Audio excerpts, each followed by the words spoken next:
Good morning, children. Welcome to first session of third chapter, that is demand. What do you think about the subject economics? I know your answer will be the most boring subject. But if you want that this subject, the most favorite subject for you, then for that you create interest in this subject. You love this subject and you will see miracle that the most boring subject will your most favorite subject. So let us start with your third chapter, that is demand. The word demand is common for us. In general sense, demand means desire or want. But in economics, meaning of word demand is not limited up to desire or want, but it is vast. What is that? Here, demand is the quantity of a commodity which a buyer desires, is able and willing to buy at a given price at a given point of time. 5 these things are included in this meaning of the word demand. In that, the first one is, of course, desire. Desire, want. सबसे पहले mind में desire only creates. ये चीज मुझे चाहिए. But वो चाहिए और वो demand नहीं हो जाती. Why? Because second thing which is required for that is willingness to buy. चाहिए तो सही, लेकिन are you willing to buy? Okay, if you are ready to buy, then third thing, that is ability to buy. Means money. That also do you have or not? If you are ready but you don't have money to purchase that, then also that desire will not convert into demand. Say example, one person. Now in his mind, desire comes that from Gandhidham, he wants to go to Mumbai by air.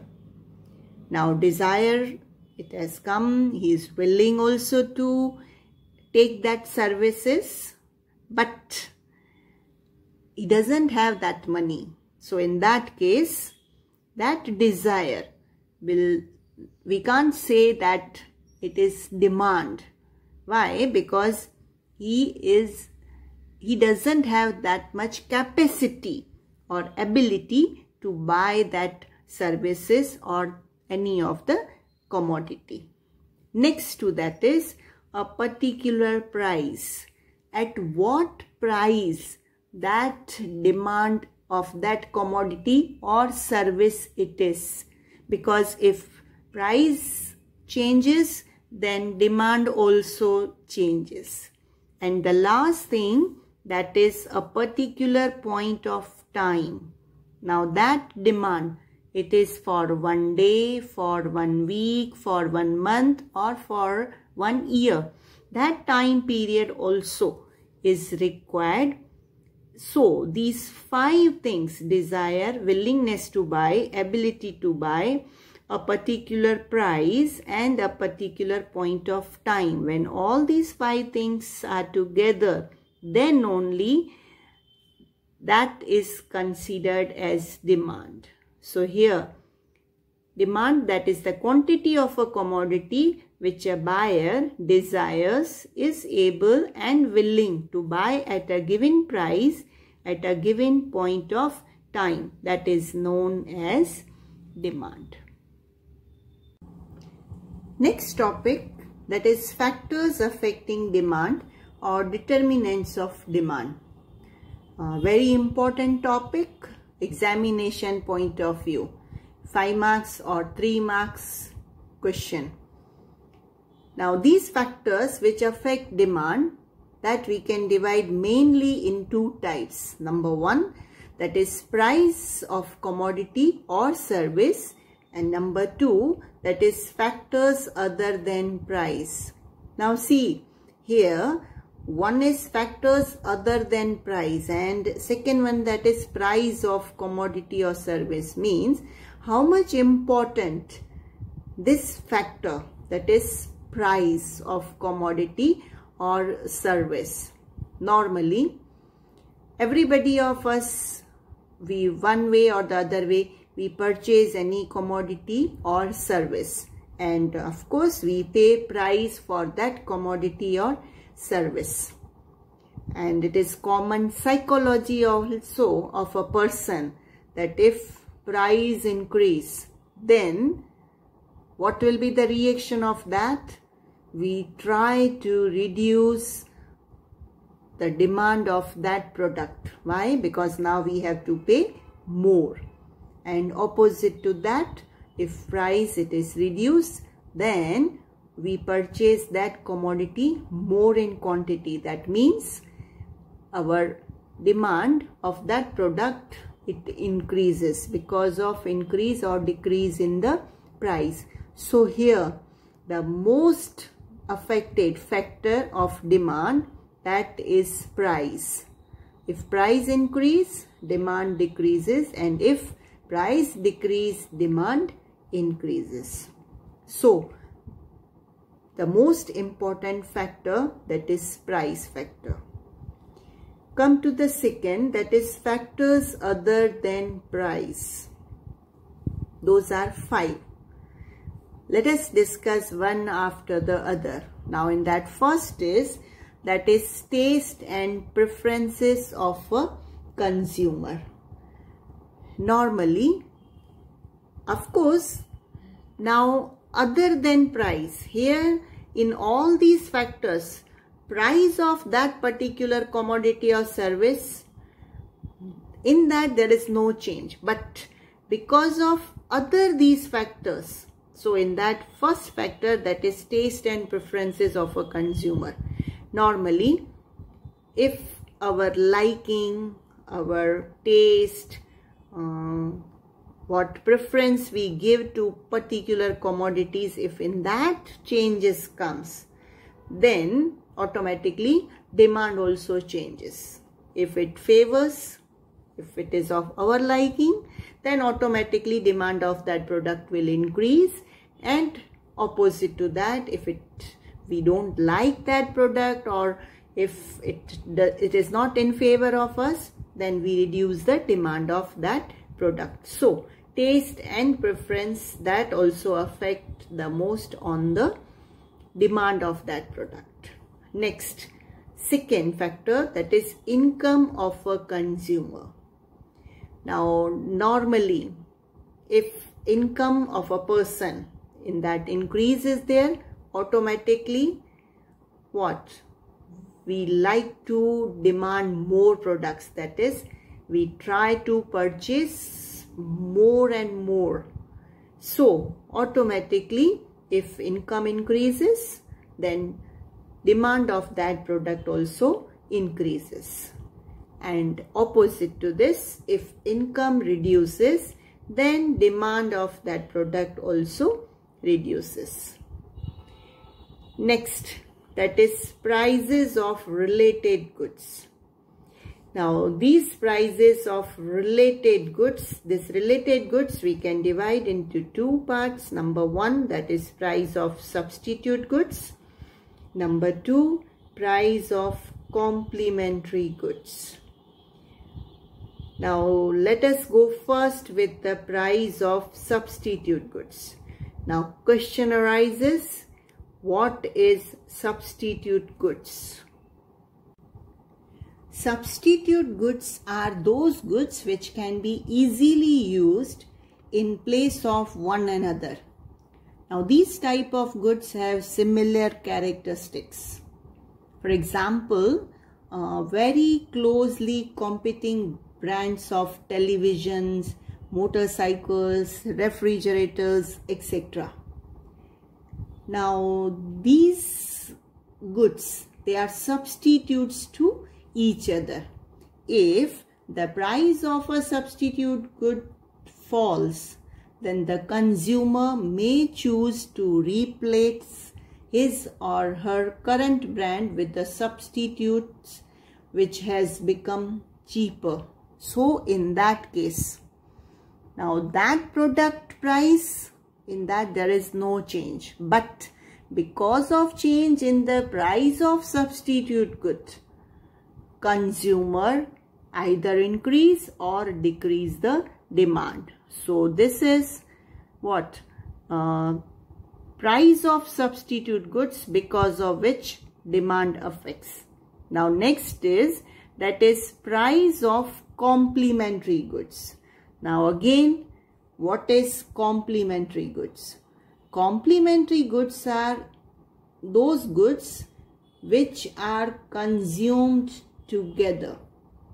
Now one good cannot be consumed without the other. In other words, we can say that these must be consumed jointly to satisfy one want or one need. Like example, if I give mobile phone and SIM card, air conditioner and electricity, socks and shoes. Now what you say? Mobiles without SIM, there is no use, and only SIM without mobile, there is no use of that. So here, if the price of a complementary good rises, then the demand for the original goods falls, and opposite to this also. That is, if the price of a complementary goods decreases, then the demand for the original good increases. So these goods are jointly consumed, and if there is change in price of one, that affects the demand of the other related, that is complementary goods affect. Now come to the fourth one, that is expectations about future prices. Many times consumers, they have got expectations, or many times rumors even comes in the market, or many times they find that in future price of that commodity is going to increase or is going to decrease. In that case, present demand, that also affects. See, present price, there is no change, but in future prices are going to increase or prices are going to decrease of one particular product, then that affects current demand. If future expectation is that in future prices are going to increase, then current demand will increase. Why? Because it's a psychology of a person that in future when price will increase, then better we purchase now and store that product. So they increase the demand of that product. And opposite to that, if in future prices are going to reduce, then current demand of that product, there will decrease in that demand of current product. Why? Because people will feel that when prices will be less, that time we will purchase that product. So fourth factor which affects the price, that is expectations about future prices. Last, that is size and demographic profile of population. Now the size as well as demographic profile of population, that also impact the total market demand for a good. If total population is large, then total market demand even will be more. And opposite to that, if total population is less or reduced, then total market demand also will be less. So here, these 5 factors, which comes factors other than price, that also affects the demand. Next topic, that is demand function. Now what is this demand function?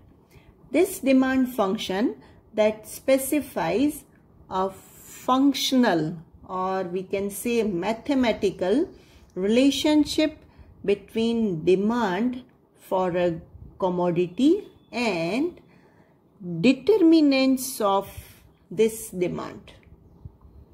Now here is the demand function. We write this way: dx is equal to f in bracket px, py, pe, t, y, u. Now this dx that belongs to demand for commodity x, f that is functional notation, px that is price of commodity x, py that is price of related commodity y, PE that is expectations regarding future prices, T that is taste and preferences of the consumer, Y that is consumer's income, and U that belongs to other factors. Now here you can see from this PX to U, these all are the factors which affect the demand. That only in mathematical relationship we show this way, that is demand function. Now this demand function, important one mark, one line answer, that write the demand function, then this is, you have to write this. So this is an end of this session. See you in next session tomorrow. Thank you.